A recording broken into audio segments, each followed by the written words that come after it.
Hello, everybody, and welcome to a very special episode of Disassembly Required. As always, I am your host, Jolene, and today we are going to be doing a spotlight on some advocacy work. Now, joining me is my friend and roommate, as well as my classmate this semester, Christina. Christina, would you like to give yourself a bit more of an introduction? Are you okay? Can't. I'm sorry. Hi, I'm Christina. I'm Jolene's roommate and classmate in climate advocacy under the law. And we have this project that we're doing. Jolene, you want to tell them a little bit more about that? Sure. So, part of this class is to take an active part in advocacy in our community. And so, I chose to do so by highlighting some lesser known efforts and generally student efforts being done by, of course, my classmates and anybody else on campus. And this is just going to be the first interview in what is hopefully going to be many over the course of the next few days, although for you it will most likely just be a week. So, Christina. Yes. When you initially set out to do this project, what did you have in mind as your end goal? Well, when our instructor Chris initially told us about the project, I got super excited because I thought that this would be my opportunity to get my hands into some restoration or reforestation projects here locally in our town, Prescott. But my project did not actually turn out that way, as in fact it went the complete opposite of what I was leaning towards. I really wanted to get my hands dirty, but people ended up not responding, and so when I finally had a meeting with Prescott Creeks, I am now organizing events for them, and I am partnering with one of my housemates and friends, Annie Baker, who is in the Sustainability Club, and interning for NASCA, and a climate advocacy organization, and YCCC, which is also another climate organization. And we're partnering together and empowering youth to come together for Earth Week. So I'm helping plan and organize that. So that's kind of what my project turned into. Okay, so there's a lot to break down there. But let's start at the beginning. So you mentioned that you were really interested in doing restoration work. Why is that? I have really always been into the environment and just what it provides for humans. And I think that a lot of people in society are more focused on how the environment can benefit humans, and I think that it's important for people to realize that the environment benefits everything, and not just for profit, but just for health and just to live. And I think that just getting the word out and helping the environment be a healthier place than it is today is very important. Mm-hmm. And did you have any idea about how much it was possible for your initial idea to shift so much? When I initially started this project, I thought for sure that I was going to find something in the range of what I wanted to do, that being reforestation. And I contacted 3 or 4 different people within the first week of starting, and like I said earlier, no one really got back to me, and I just like found it harder than I thought it was going to be to get involved in what I wanted to do. I don't know what the initial question was, but I hope that answered it. Yeah, I think that that goes over it. Advocacy in general is, of course, can be very difficult to get into, and when you are in it, is very much involved. And you mentioned Annie, and have you done a lot of planning with her recently regarding this involvement, and what type of things are you looking forward to with her? Annie and I are in the Sustainability Club together, and so we meet on a weekly basis to kind of plan stuff on campus and off campus. But we also just had a meeting earlier today about just different things that we can get involved in, some of them being like water catchment systems here on campus, or reusable bags, or the crisis of fast fashion, or trying to create a petition against plastic, like single-use plastics. And so we have a lot of projects at hand, not all of them being like specifically for Earth Week, but we are still in the process of planning everything. Now, you mentioned those water systems. Would you mind going a bit more in depth into like what that is, and why exactly it's so important for a place like this? Yeah, so Prescott College has water catchment systems, or like cisterns on campus, but I don't think that they're currently being used. So we're trying to figure out how to get those systems in place, and how to potentially get like gray water or black water systems in place for gardening or just like reusing water. Can you explain for a second what gray water and black water is, just because not everybody's going to know all these things, of course, you know? Yeah, definitely. So gray water is water that's already been used, normally like kitchen sink water, like water that you use to like wash your hands, or showering water, that sort of thing. And black water is like toilet water, basically, like stuff that you would pee or like do your business in. Yeah. So, in general, have you had any prior experience with this sort of work before starting with this project, and of course with joining the Sustainability Club and your other work? Not particularly, actually. I was very interested in joining these sorts of clubs last year, but I never really had the opportunity. I was very busy and just overwhelmed by school last year. But this semester I decided to try and reach out, and this project kind of just motivated me even more to get involved in the community that I was already a part of. What was the question again? No, you got it. Okay. Yeah. So, is there anything specifically that you are really looking forward to when it comes to doing any of this work? Because I know a lot of people have a specific passion, of course, that they're looking to maybe help implement or help raise awareness to regarding this type of work.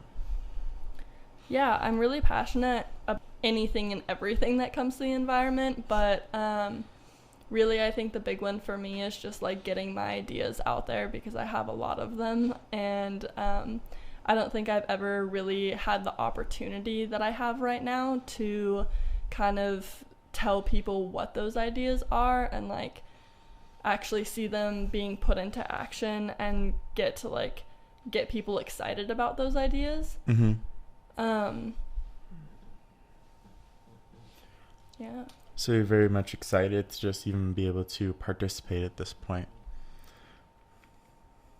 Yeah. I mean, I'm excited that we are focusing on stuff not only like on the ground work, such as like stuff that's like physically handling the environment, like trail maintenance or like invasive species removal or that sort of thing, like trash cleanup, but also just like a trash walk this Sunday, didn't you? Yeah, we did a trash walk, and we have another one coming up this Sunday. Yeah, and it's definitely something that's good, even if you just like to get out and walk, you know. I think that would definitely, or that even in general is just definitely a good thing for a community to be able to go and do. Yeah, definitely. And we're planning on getting the youth involved, and I think it's really important for them to learn about what's happening in the system that they're a part of and in the society that they're a part of, and just like getting their hands dirty and doing the hard things that need to get done. Mm-hmm. Yeah. So when we started, we mentioned that you were doing this for your project. So overall, how would you say your experience with this whole thing has been? I think I've had quite a few ups and downs. At the beginning, I think it was just like a lot of doubt, I guess, because no one was responding, and it was just kind of like, am I going to get this done? How am I going to get this done? Who am I going to like work with to like get my hands dirty? But as I continued and like met with Prescott Creeks and figured out that like reforestation and restoration isn't the only thing that involves like climate advocacy, because it's such a wide range of things and projects that you can do. I realized that there like is potential and that there is a lot more to do in the community and just like to look forward to. And that's kind of where I'm at now. It's like I haven't really done anything, but I have so many things in the process of getting done and that I'm planning to do in the future that I'm really excited about. Yeah, that sounds great. Well, very glad to be able to hear from you and be able to let all these wonderful people know what's going on. And when we come back, we're going to be hearing from another person who's been doing a lot of great work. So stay tuned. Hello, everybody. Welcome back. We are continuing our little spotlight on climate advocacy on my own campus. And today we are going to be talking to Brianna. Brianna, would you like to introduce yourself? Hello, my name is Brianna Hoppel, and you can get in touch with me regarding Sustainability Council, Slow Food Prescott, Garden and Compost Club, a lot of the sustainability initiative efforts on campus. Please bring your thoughts and anything else that you would like to see around campus happen. Yeah, so as you heard earlier, my friend Christina, as well as myself, have been doing a project for our climate advocacy class, and Brianna is also part of that class. Would you like to talk about what your project was? My project was setting up an event for Slow Foods on campus, so creating like a synergy between our campus's Garden and Compost Club and the broader Prescott community Slow Food Prescott, joining together and doing a double movie feature night. We'll be featuring Need to Grow, which is a organic agriculture-centered movie combating typical conventional agriculture, and we're also going to be showing Dive, which is addressing food security, food recovery, and food waste in the United States food system. So if you have any interest of those will be on Thursday, February 25th, starting at 5 in the Crossroads Center. But mainly I worked with Slow Food Prescott as their student representative, and we wanted to put on an event in February, and they wanted to do a movie night, and I basically scheduled it for them, talked about food options. We're going to be gleaning some citrus fruit and recovering those from alleyways in Phoenix, hopefully next week. And we'll be partnering with the Sustainability Lounge to do popcorn, and also looking at food recovery from natural grocers and Safeway, and any other dumpster dive plugs that anybody gives me. So you mentioned Slow Food Prescott, which is obviously the Prescott chapter of the Slow Food organization. But would you like to tell everybody what exactly that organization is focused on, and what their goals are? Yeah, so Slow Food's mission is good, clean, and fair food.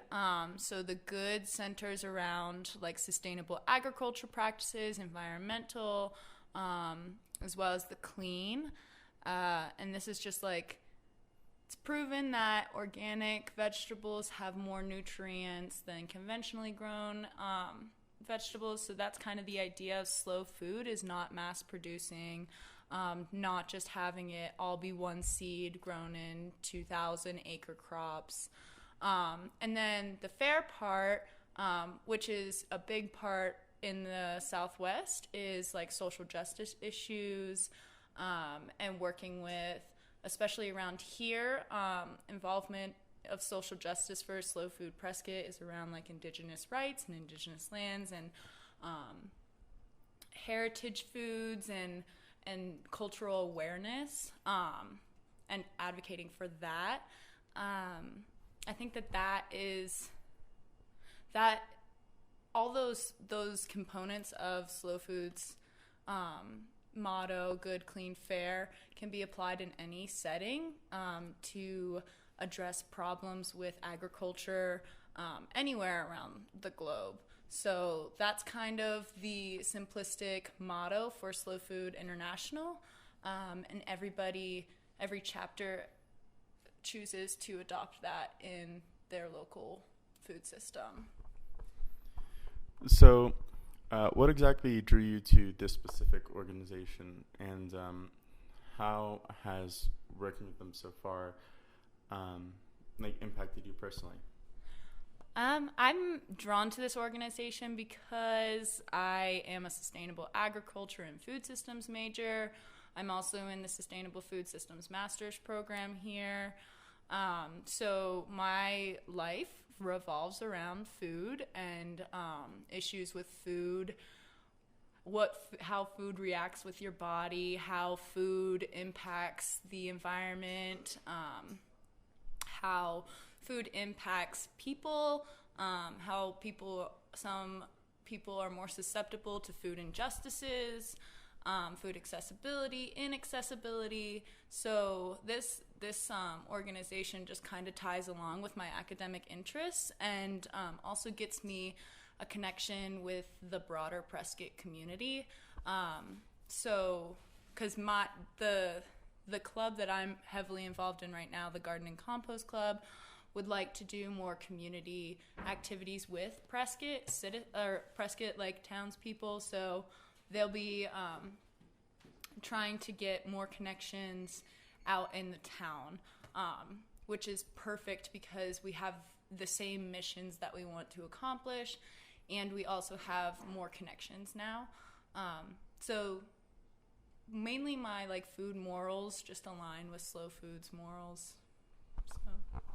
So you obviously just mentioned food morals, and as we know, a lot of food goes to waste. Is your organization doing anything about that?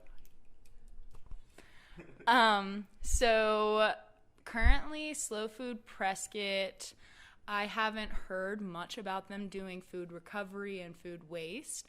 But the Garden and Compost Club on campus has been doing a lot of food waste.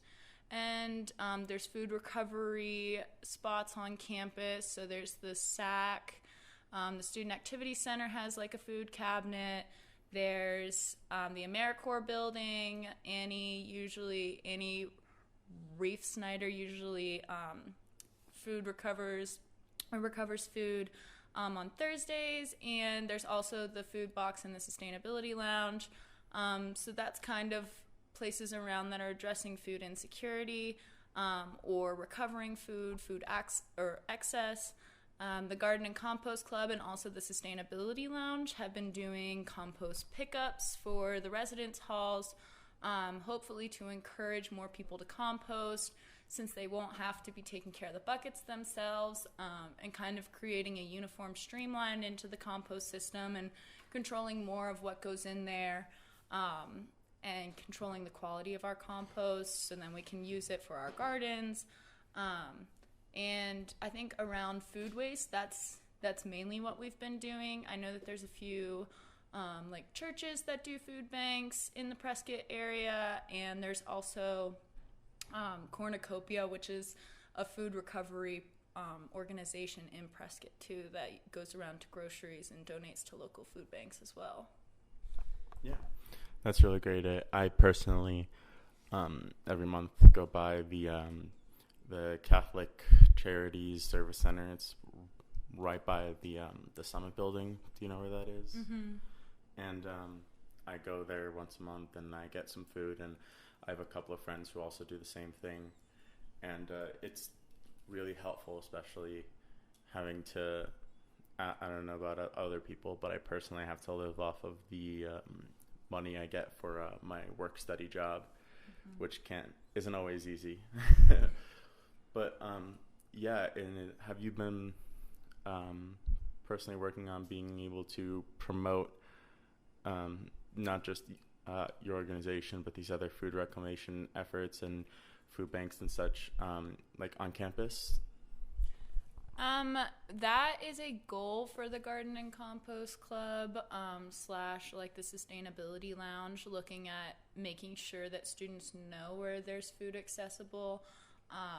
And I think our like motives are to make sure that we're having a socially sustainable system, as well as like healthy, and just like properly nourished. So I know that there is also a senior project that was last semester.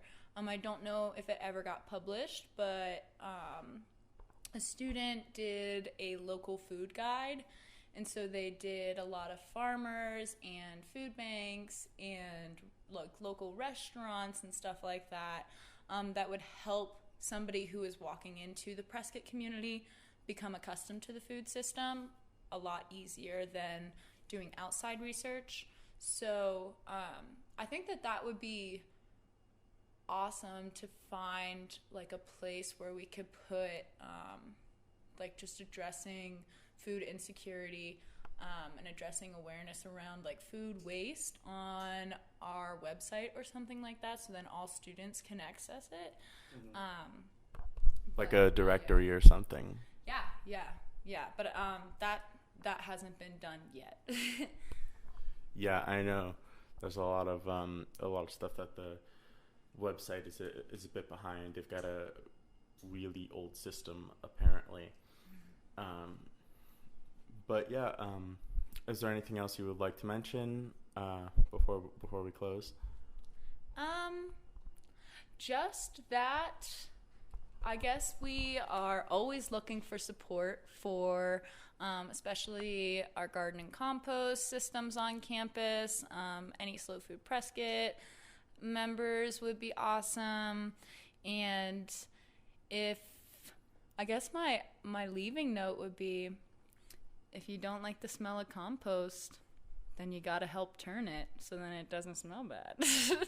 And we need more people to do that. We need more people willing to get their hands dirty. And that's what I'm hoping, if you're listening and you like to get your hands dirty, that you contact me. It's Brianna with a Y. So if you type it into your Gmail, I'll come up, I swear.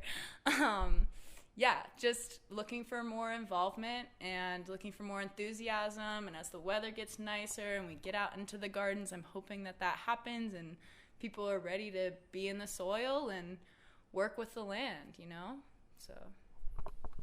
Yeah, that's really great to hear. It's always good to have more programs that enable social sustainability as well as general, food sustainability and food security, which can be very difficult, especially for people on a college campus. I mean, it's like the famous thing of like college students living off of like really cheap, not sustainable, not healthy food, because that's like all they can do. But it's great to hear that you're putting in that sort of effort to be able to like help raise awareness, to be able to get food from food banks, because a lot of and whenever I go to a food bank, some of the stuff they do give you is unhealthy, but like overall they do give you a pretty well-rounded amount of food. And the one I go to, they have a section where you can pick extra items that you might want or need that won't come standard in the bags that they give you. So it's always good to be able to have that choice, to be able to I want some vegetables, so you can go get vegetables, or maybe you want to make soup because you have because you then have a lot of vegetables, you get stock. Sometimes they have stock there. So yeah, it's really cool that you're doing all this, and Thank I'm really you. excited to see hopefully good things come out of it. Yeah, me too. And so when we come back, we're going to be hearing from someone else who has been doing some similar work on campus, so stay tuned. Hello, everybody. Welcome back. Today we have a very special guest, which is Carrie. Carrie, do you want to introduce yourself? Yes, my name is Carrie Hall, and I'm the community organizer for Northern Arizona Climate Change Alliance, working here in the west region of Northern Arizona, Prescott Valley, Cottonwood, and even over to Kingman, should I get the opportunity to travel up there. It's quite a ground to cover. Yes. That's 4 different towns. Yeah, I mean, I wasn't even counting Chino Valley, Prescott Valley. So because we're a grassroots organization and nonprofit, we have 2 paid organizers, which we're really grateful for. And we broke Northern Arizona into 2 regions. So the idea is that I get work going in one little town and volunteers running it, and then I move to the next community. So you mentioned nonprofit, and I know that word obviously gets thrown around a lot when it comes to different organizations. Would you mind taking a second to explain to the people what a nonprofit is? Yeah, we're a 501c3, which means we can take donations and contributions that are tax deductible to people, which is a great benefit. And also, that means that we have some bylaws that we have to make sure that we stick to. So official nonprofits really have to go through a lot to actually get that certification. So it legitimizes the organization as kind of something real, because we have to report to the government. And we're also nonpartisan and non-electoral, meaning we while we're organizing around an important issue like climate change and environmental protection, we don't support or endorse any candidates. It is possible that we would endorse potential policy and laws that would benefit the work that we're doing. Yeah, because I know it can, obviously, when there's so many different political opinions, especially in this part of Arizona, it's more conservative, generally speaking. But there are quite a few people who still do believe in climate change here. In my class, we looked over this website where there was a Yale study that broke down by county, by state, all that kind of stuff about different stuff having to do with climate change. And I was surprised to see the amount of people who generally believed that climate change was real in Arizona, believed that like on all these like more progressive generally policies regarding climate change. So there's definitely an audience for it here. Mm-hmm. And it's good to see that you're doing this work. So how'd you get started in it? Well, I've been involved with political organizing, for many years, but heavily in the past 4 years.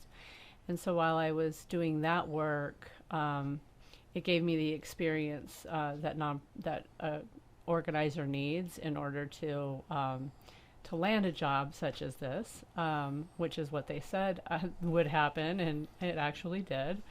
It's a lot of work. So when you're doing campaign work and working for like certain candidates or issue-based, like this would be, I've never worked for an issue-based organization before. I've always worked for a candidate. And so the political atmosphere and environment was very challenging. And I learned a lot, though. So I learned a lot of skills, but as far as like leadership, I would like to see this type of work be led in a different way, a little bit more nurturing, because what happens is you're dependent on volunteers. So everything that you do and the progress that you make in building the capacity to move from one city to another and let volunteers run the events, and we do guest speakers or films. We try to have a presence in a community and create a name. So Northern Arizona Climate Change Alliance is now, the acronym is NASCA, and so that everybody starts to hear and know about NASCA and knows that we're educating and empowering people on climate impacts here in our community and in our state, country, and worldwide. So once you do that and you are able to step away from the work and build up another team, you have to have relationships with these people that are basically doing the work that you're paid to do for free. So, it's really important that you give them ownership and that they're nurtured and that they find the value in the work. So you can plug them in to what areas they're comfortable with. So you wouldn't want to put someone knocking on doors if they're shy, but then they have skills with graphic design, so they help with the flyers. And so from my perspective, it takes a lot of human relationship and development to get grassroots movements up and off the ground, but it all pays off, and it's just kind of like spreads like fire in a good way. And that's my job, is to keep the plates going in the air. So that's the way I've been starting to like think about it, because that's kind of what we do. Yeah, definitely any nonprofit organization spread out as much as you guys are, having all those volunteers becomes, a vital part of it. So you mentioned like roles of your volunteers. So like what kind of work do you guys generally do? Like what's the day-to-day? That's a good question. So the day-to-day is it's a lot of production work. So that sounds really weird, but we make a lot of phone calls, we have a lot of events, and so all of those things are what you can call metrics, and so that the work that we do is measured. So day to day, I plan events well in advance, and then we call volunteers to staff them. So today, I managed to take advantage of a couple of opportunities. So I can't be everywhere. So I have one volunteer who's going to an event on Tuesday night at Embry-Riddle. One of my volunteers forwarded me a guest lecturer out there is a scientist who is doing a presentation on climate change from space. And I know. And so I was like, ooh, but I'm busy doing a phone bank that night. And so I identified a volunteer that I know she lives by there. She's super friendly. And so she's going to be me and just go to the lecture. And because it's kind of like we don't know them at all and we weren't invited to be there. So we have to be kind of careful. So I had to tell her everything about, the protocol of, introducing herself to the speaker afterwards, because we want him to speak again for NASCA to more people, so that whatever he's saying about climate change. And honestly, we don't really vet, like there's not a criteria so much that we go with because there's a lot of things that impact climate change. So our job is to provide all the science from all different perspectives to people so that they can make their own decisions. I'm not here to force people to say or do anything or vote a certain way. We're just here to educate. So then I got Dory all set up, and then I've got a couple that are going to hand out flyers in front of the Prescott Public Library for an upcoming event that we're having on Thursday. And this Thursday? Yeah, on the 13th, we have a presentation at Granite Peak Unitarian Universalist Congregation. So on Sunday, I thought Sunday would be a good day. People out and about might have gone to church, because the actual presentation has religious ties to it, kind of the gap between religion and science, and like how do we bring that together. And so I thought that was cool. So they're going to hand out the flyers on Sunday. So and then in my mind, as I was driving around, I was having a fantasy that these two people that are going to do this outreach, we call it petitioning and tabling, they would then train people to then do it. So so that's how and I'm just always thinking of how to grow. And so basically that's kind of like, that was today. Follow up, so many emails, so many phone calls. I'm here because I'm being interviewed for this, and I've had like a super busy day.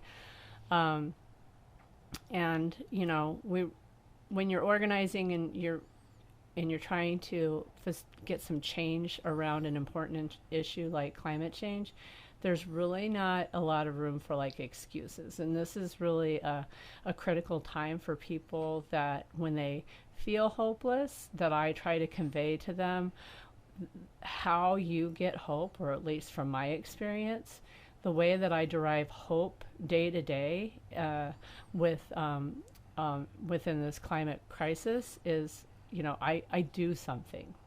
I'm connected with a community of people that are doing something to make it better. And we just keep it simple and keep motivated. And so, yeah, it's kind of my day to day. So what about this job excites you the most? Wow. Or maybe just in general. I mean, I know there's a lot. Well, I mean, I feel like I'm the luckiest person in the world, because, I mean, I have a few issues that are important to me. And before I got this job, I knew nothing about climate change or the science behind it. I just believed in it. They hired me because of my organizer experience, which was amazing. And how do I say no to that, right? I'm like, wow.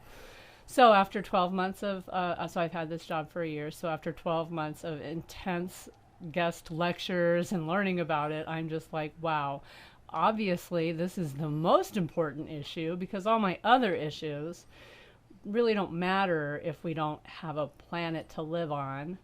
and we don't exist anymore. And I just have this whole new, like, it's literally changed my life. It's changed the way that I eat. It changes the way that I see things and the environment and animals. And, I learned about biodiversity. Like, I didn't even know any of that. And so what I love about it is that I'm constantly learning and I'm growing, even though I'm just this old middle-aged lady. Yeah. I mean, obviously, any job as intense as yours is going to be, definitely, it's going to have challenges, but I imagine, obviously, it's going to be rewards. Mm-hmm. And that's always the most important part. So, is there anything else you'd like to say? I'm really excited that I am here today and to be now kind of a part of Prescott College and the environmental work that this campus is doing. I think the community is much more connected to the campus now, and so I'm hoping that that more students will volunteer and kind of get involved and help us continue to grow this movement in Prescott and beyond. Yeah, I know at GMC there were a lot of people who wanted to do like sort of work you're doing, like volunteering and Mm-hmm. being able to like do protests and such, but at Green Mountain it was a very small town and there wasn't really anything to do or anywhere to go. So wow, now you have an opportunity. yeah, now it's a lot of people have this huge opportunity, like Annie, who is interning with, what is it, the Yavapai County. Yeah, so she's Climate with change? the Yavapai Climate Change Coalition, and my organization, NASCA, sits on that coalition, so I work very closely with Annie because I raised my hand, and I'm like, yes, I will work with her. So she's helping to, she's interning primarily around Earth Day /week. So Earth Day is an organization that Ellen Basher, who is a instructor here, she really leads a lot of the education and the kid programs for that, and so Annie will be working with her, but YCCC, the organization you mentioned, we're putting together 12 events around Earth Day, so from the 17th to the 26th, and Annie is like helping to put together the Climate Strikes the Youth rallies, and so we're going to have 2 of those, so she's got her plate full, and hopefully all the young people will come out and support her work when she asks you to step up, that you do. Yeah. Well, it's great to hear from you. It's really awesome that you're able to take time out of your busy schedule to come here. And, well, I personally hope that I get to see more of you around. I'm very excited to be able to go to all those Earth Week events. It sounds really, like, just generally awesome for the community, but also just awesome to be able to have people, to raise awareness about it in such a big fashion. I don't really know. Exactly. Such a more No, it's communal big. fashion. That's the word I was looking for. Yeah, and it's the 50th anniversary for Oh, really? Earth Day in I didn't know 2020. that. Yeah, so 1970, so was when it Wow. was born. That's one of those anniversaries that's like very oddly like specific. You don't get them a lot. The And ones that that's presentation the nice that I even number. kind of did with your class, I learned again as I was researching for my PowerPoint for my volunteer training that a lot of activism happened in the 70s, like the women's movement, civil rights movements, all in the 70s, and then Earth Day, and then the EPA was created, Environmental Protection Agency. So I don't know what's happened over the past 50 years, but hopefully 2020 will be the new time for movements. Yeah, we have hopefully. some real change. That'd definitely be really awesome, especially knowing how energized people are. Mm-hmm. Well, again, it was great hearing from you. Great having you here. Thank you for having me. And where can people find you if they if you need to be found. Oh, okay. Yeah, we have a great website. It's nazca.org, and that's nazcca.org.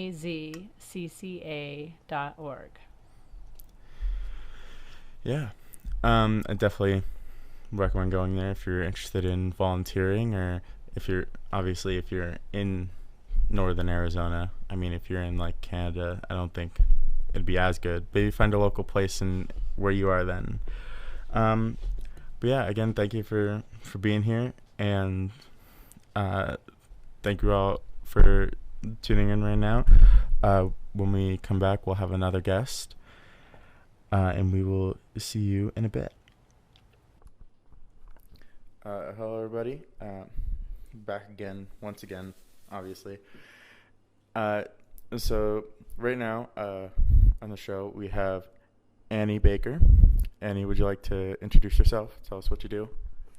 My name is Annie Baker. I'm a student at Prescott College. I work with the Sustainability Club, and I'm interning with community organizations in town, including NASCA, the Prescott Greater Outdoor Fund, and the YCCC.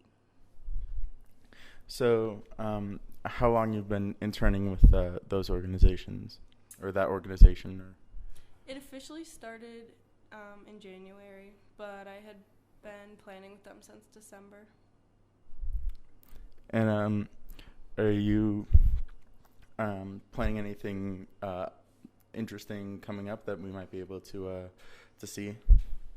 Yeah, so there's Earth Day coming up that I'm working with one of the groups for, and then there's Earth Week that we're planning. And there's quite a few events that are focused on youth engagement and hearing what the youth have to say. So get yourselves to come out and bring your friends as well. And what exactly has inspired you to be part of so many different groups? Even though I'm new to the area, I like to get involved and like try and make changes and stuff. I thought it would be a good way to see how the city works and therefore like find ways to make changes. So yeah, and I think it's really important to get as many people as possible involved in stuff like climate action and community restoration. So these are great ways to do that. And you mentioned that you're part of the Sustainability Club. Tell us about your work with that. I was given the proposition at the beginning of last semester if I wanted to kind of pick it up and get it moving again, because it had existed on campus, but it had since died down. So last semester we sort of figured out who we were, got a few consistent people involved, and figured out what we wanted to do as well as how we were going to do that. So this semester we're doing a bunch of stuff, engaging with Earth Day because I'm involved with that, but other things like repair cafes we're going to call them, where people can bring in clothes or items that need mending, and like we'll use what are they called, sewing machines, to just play around with that. We have the free store that we can use for those things. We're working on water catchment and trash cleanups, and we want to promote and encourage the campus to be 100% renewable at some point. So stuff like that. Is there anything that you've done so far that you're, I don't want to say happy about, but maybe like very pleased with the outcome, or that it turned out to be a lot better, or maybe a lot easier than you thought it was going to be? Yeah. Well, this is not necessarily connected to the club, but through my work study position, I and a few other students worked to get the free store here. We had a free cabinet already in the village, but that wasn't accessible to everyone, and it's also kind of small. So we found a space and just moved the clothes into there and advertised it, had a clothing swap, stuff like that. That was honestly pretty easy and very satisfying. the trash cleanup that we had last Sunday was a lot of fun.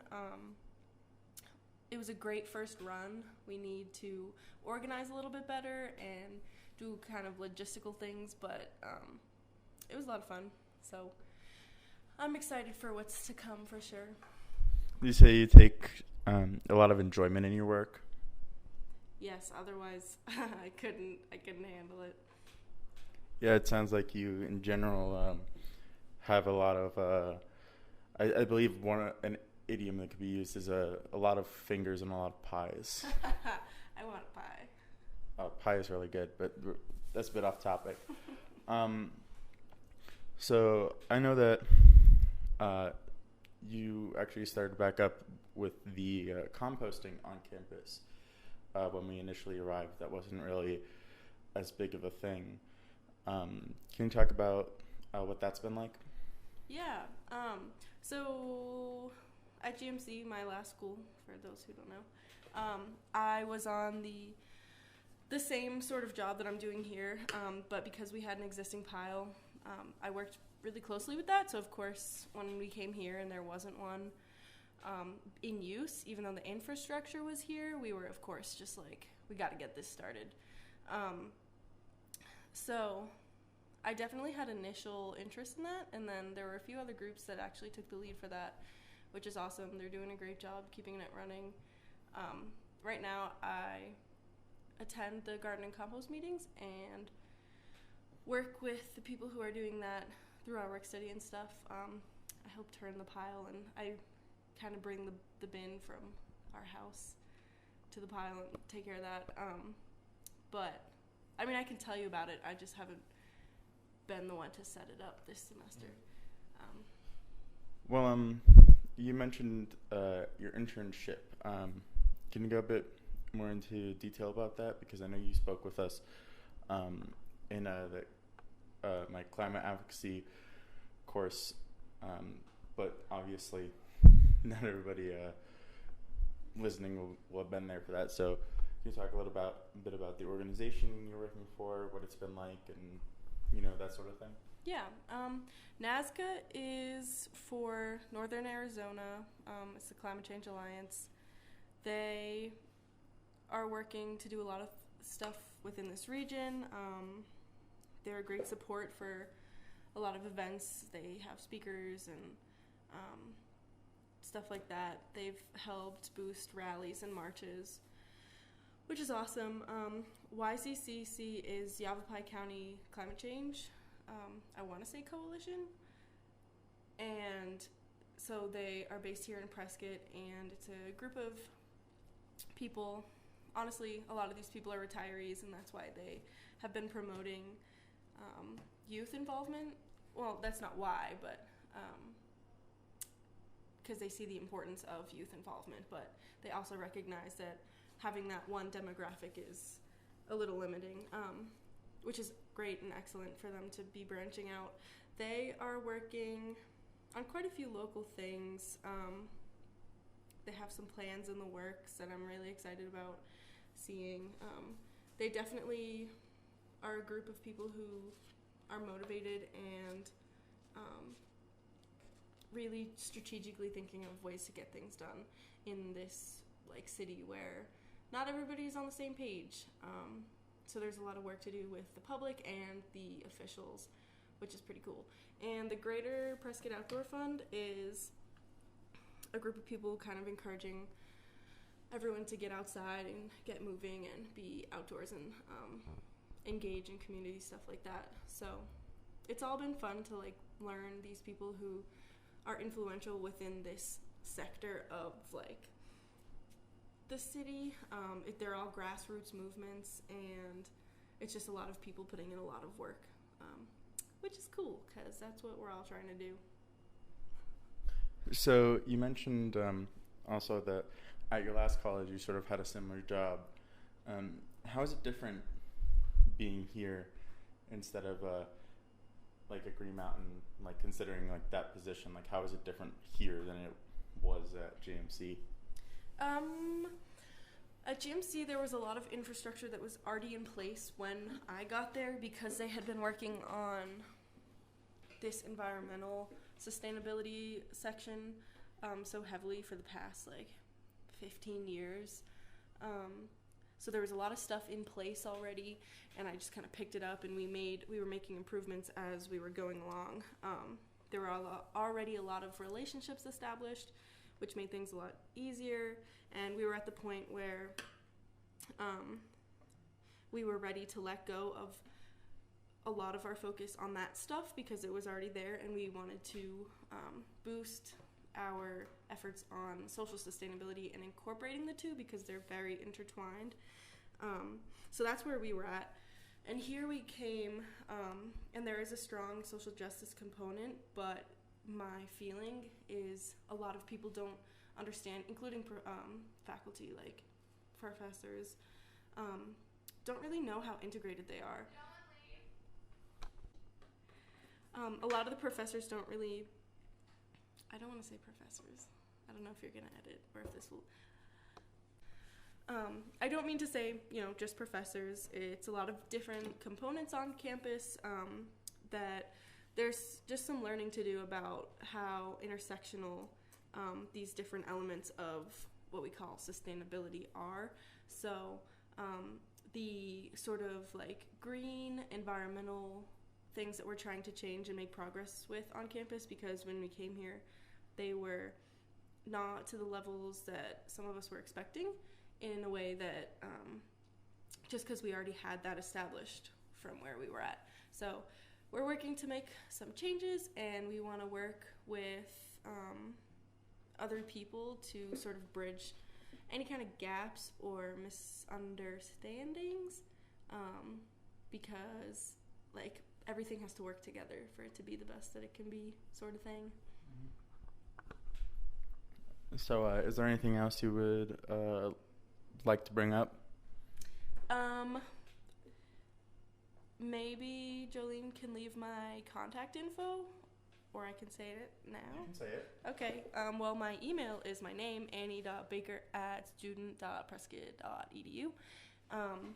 And I'd love for anybody to come to me with questions, comments, concerns, ideas for the club or for the Center for Sustainability in the Cicada Lounge where I work for my work study, or if you'd want to get involved for Earth Day events or just community events. I have been learning a lot about the different connections in town, and I'd love to help people go where they want to be, what they want to be working with. So also, please come to Earth Week because it's going to be lit. It's going to be really cool. And come to the summit. I believe it's on the 21st. Could be wrong. But it's just going to be a place for younger people to speak their truths almost, their voices about how they feel about the problems that are occurring. And because Earth Week is... we're doing a focus on solutions, we're going to come up with actions that we can take so that there's no more just talking about the problems. We're actually going to figure this stuff out. So, yeah, that's what I have to say. Okay. Well, I'd like to thank you, obviously, for taking time out of your very busy schedule to be able to talk with me. And I would like to thank all of you for taking time out of your presumptuously busy schedules. I don't know your lives. Maybe you're busy, maybe you're not. But I would like to thank you for taking time to listen. I'm looking to make this into a little bit of a mini series, so maybe next episode we will also be speaking with other individuals who've been doing similar work, and I'm very happy to continue doing so. But that's it for me. This has been Disassembly Required, and I will catch you all next time.